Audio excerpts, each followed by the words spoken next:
ধরে আমরা এটাও দেখতে পাচ্ছি যে বাংলাদেশের বর্তমানে যে দল ক্ষমতায় রয়েছে সে দল একে একে বিশ্ববিদ্যালয়ের ভিসি যারা যোগ্যতা সম্পন্ন ভিসি ছিলেন, সুন্দরভাবে বিশ্ববিদ্যালয় চালিয়েছেন, তাদেরকে সরিয়ে সেখানে ধান লাগানো ভিসি, নানা রকম মিটিং মিছিল করাই তার যোগ্যতা, এ ধরনের ভিসিদেরকে নিয়োগ দেওয়া হয়েছে। এবং আমরা দেখলাম যে এই নিয়োগের বিরুদ্ধে বিভিন্ন ক্যাম্পাসে শিক্ষার্থীরাও আওয়াজ তুলেছে। আপনারা দেখবেন যে গত দুদিন আগের ঘটনা, ডুয়েটে একই ঘটনা ঘটেছে যে সকল শিক্ষার্থীরা শিক্ষকরা মিলে প্রতিরোধ আন্দোলন গড়ে তুলেছে এবং আমরা দেখলাম সেখানে নির্মমভাবে হামলা চালানো হয়েছে বলে আমরা দেখেছি। তো আমরা আসলে বাংলাদেশের যে শিক্ষা ব্যবস্থা রয়েছে, এই শিক্ষা ব্যবস্থায় তো সরকারের কাছ থেকে আমাদের প্রত্যাশা অনেক বেশি ছিল। বর্তমানে যে শিক্ষা ব্যবস্থা আছে সেই শিক্ষা ব্যবস্থা তো আমাদের জাতির মৌলিক কোনো রিফ্লেকশন আমরা এখানে অনেক ক্ষেত্রে দেখি না।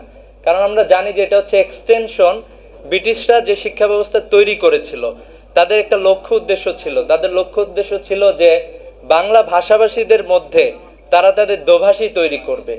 আমরা দেখলাম যে বাংলাদেশে 47 হয়েছে, নতুন দেশ পাইছিলাম, 71-এ নতুন দেশ পেয়েছি, কিন্তু এরপরও আমরা দেখতে পাচ্ছি যে অতীতের ব্রিটিশরা যেই শিক্ষা ব্যবস্থা রেখে গিয়েছিল, ভঙ্গুর শিক্ষা ব্যবস্থা, এটাই জোড়াতালি দিয়ে এটাকে আমরা সামনের দিকে এগিয়ে নিয়ে যাচ্ছি। তো এই জায়গা থেকে আমরা মূলত যেটা চাই যে বাংলাদেশের শিক্ষা ব্যবস্থায় আমূল পরিবর্তন দরকার। আমাদের শিক্ষা ব্যবস্থা পুরোপুরি ব্যর্থ হয়েছে। আমাদের শিক্ষা ব্যবস্থা যদি বলি যে দুইটা উদ্দেশ্য জাতি হিসাবে আমরা চাই, এক নম্বর হচ্ছে যে একটা নীতি নৈতিকতা সম্পন্ন মানুষ তৈরি করা। যে জায়গায় আমরা দেখতে পাচ্ছি যে বাংলাদেশ দুর্নীতিতে বারবার সামনের দিকে দেশগুলোর মধ্যেই থাকে। এখানকার রাজনীতিবিদরা দুর্নীতিগ্রস্ত, এখানকার আমলারা দুর্নীতিগ্রস্ত, এখানকার ব্যবসায়ীরা সবাই দুর্নীতিগ্রস্ত। তো আমরা দেখলাম যে নীতি নৈতিকতা সম্পন্ন মানুষ তৈরি করতে আমাদের এই শিক্ষা ব্যবস্থা ব্যর্থ হয়েছে। আর একটা বড় ব্যর্থতা, যে শিক্ষা ব্যবস্থা স্কিল্ড ম্যান পাওয়ার তৈরি করতে ব্যর্থ হয়েছে। আমরা দেখি যে দিনের পরে দিন শুধু আমাদের বেকারত্বের সংখ্যা বেড়েই যাচ্ছে বারবার। এবং যে শিক্ষা ব্যবস্থা দেওয়া হয়, এই শিক্ষা ব্যবস্থায় মৌলিক কোনো গবেষণা নাই যে আমাদের মার্কেটে কোন চাহিদা আছে সেই আলোকে।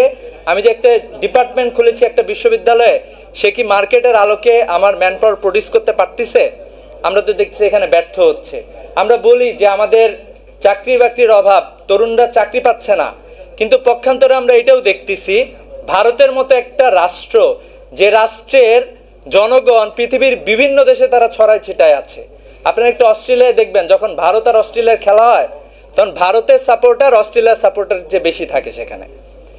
এরপর আমরা দেখতে পাই যে বাংলাদেশ হলো এমন একটা দেশ, রেমিটেন্স আয়ের দিক দিয়ে বাংলাদেশ ভারতের 3-4টা দেশের মধ্যে একটা সবসময় থাকে, যে ভারত বাংলাদেশ থেকে রেমিটেন্স আয় করে প্রচুর পরিমাণে। সে জায়গায় আমরা আসলে আমাদের শিক্ষার্থীদেরকে আমরা কোয়ালিফাইড হিসেবে তৈরি করতে ব্যর্থ হচ্ছি। আমরা এটাও দেখছি যে আমাদের যে এখানে উন্নয়ন বাজেটের কথা বলা হয়েছে, কিন্তু এটাও আমরা দেখতে পাই যে বারবার এটা বেড়ে যাচ্ছে এবং এটা হচ্ছে দুর্নীতির একটা বড় অংশ।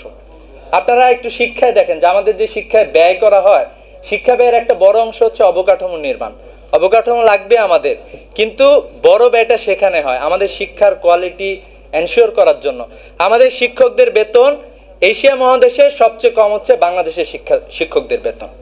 আপনারা একটু তাকায় দেখেন, বাংলাদেশে প্রাইমারি স্কুলের যা বেতন, ভারতে একই শিক্ষক তার বেতন হচ্ছে ডাবল। তো এভাবে করে আমরা দেখি যে বাংলাদেশের শিক্ষা ব্যবস্থায় সরকার বারবার ব্যর্থ হয়েছে। আমরা বারবার বলে এসেছি বাংলাদেশ ডেমোগ্রাফিক ডেভিডেন্টের মধ্যে আছে, এখানে তরুণ সংখ্যা অনেক বেশি। এই তরুণদেরকে যদি আমরা ঠিকঠাক মতো গড়ে তুলতে পারি, বাংলাদেশকে আর পেছনের দিকে তাকাইতে হবে না। আমরা যে কয়েকটা দেশকে দেখেছি যে উন্নতির শিখরে আরোহণ করেছে, তারা মালয়েশিয়ার কথা বলি, ভিয়েতনাম, তাইওয়ানের কথা বলি, অথবা দক্ষিণ কোরিয়ার কথা বলি, সবাই দেখবেন যে এই ডেমোগ্রাফিক ডেভিডেন্টটাকে কাজে লাগিয়েছে। কিন্তু আমরা এটা তো দেখছি যে আমাদের সরকার বারবার ব্যর্থ হয়েছে। আমরা এটা আজকের এই সেমিনার থেকে আমরা দাবি জানাতে চাই।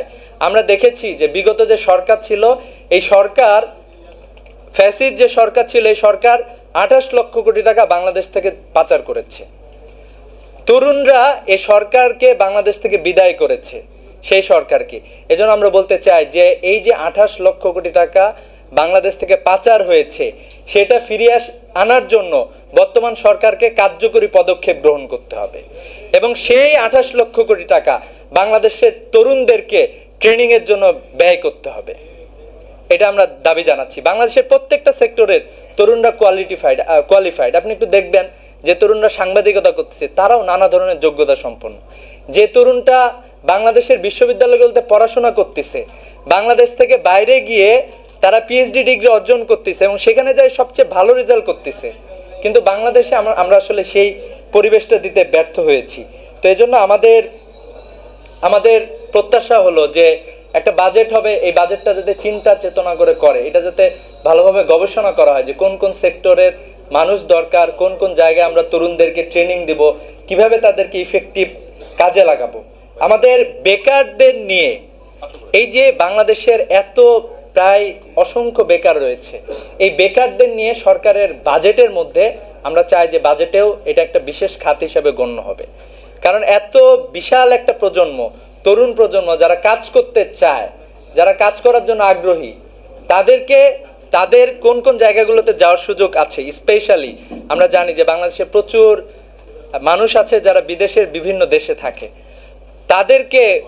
তাদেরকেও ট্রেনিং দেওয়ার জন্য স্পেশাল ব্যবস্থা সরকারের পক্ষ থেকে রাখা উচিত। যেই মানুষটা সামান্য একটা ছোট কাজ করার জন্য গিয়েছে, তাকে যদি আমি একটু ওয়েবসাইট চালানো শেখাই, কম্পিউটারে টুকটাক কিছু স্কিল শিখাই দিতে পারি, এই জাতীয় ব্যাপারগুলো আমরা মনে করি যে আমাদের বাজেটে অন্তর্ভুক্ত, আমাদের বিস্তারিত পরিকল্পনার মধ্যে থাকা দরকার। শুধুমাত্র ফর্মাল এডুকেশন না, ইনফর্মাল এডুকেশন, উপানুষ্ঠানিক যে শিক্ষা ব্যবস্থা আছে, সবগুলো জায়গায় সরকারকে গুরুত্ব দিতে হবে।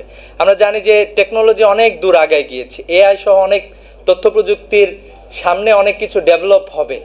তো ওইটা টার্গেটে রেখে যে আগামীর প্রযুক্তি কি আসতেছে, সেই আলোকে আমরা তরুণদেরকে যদি একটু ট্রেনিং দিতে পারি, তাদেরকে আমরা গড়ে তুলতে পারি, তাহলে আমরা মনে করি যে বাংলাদেশের সামনের দিকে বাংলাদেশ এগিয়ে যাবে ইনশাআল্লাহ।